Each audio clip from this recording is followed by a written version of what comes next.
اللہ جس کا چاہتا ہے رزق فراخ کر دیتا ہے اور جس کا چاہتا ہے تنگ کر دیتا ہے، اور کافر لوگ دنیا کی زندگی پر خوش ہو رہے ہیں، اور دنیا کی زندگی آخرت کے مقابلے میں بہت تھوڑا سامان ہے۔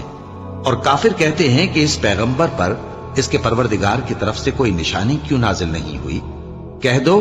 کہ اللہ جسے چاہتا ہے گمراہ کرتا ہے، اور جو اس کی طرف رجوع ہوتا ہے اس کو اپنی طرف کا رستہ دکھاتا ہے، یعنی ان کو جو ایمان لاتے اور جن کے دل اللہ کی یاد سے آرام پاتے ہیں ان کو۔ اور سن رکھو کہ اللہ کی یاد سے ہی دل آرام پاتے ہیں۔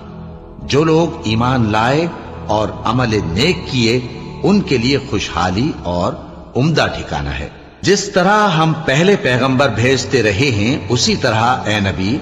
ہم نے تم کو اس امت میں جس سے پہلے بہت سی امتیں گزر چکی ہیں بھیجا ہے، تاکہ تم ان کو وہ کتاب جو ہم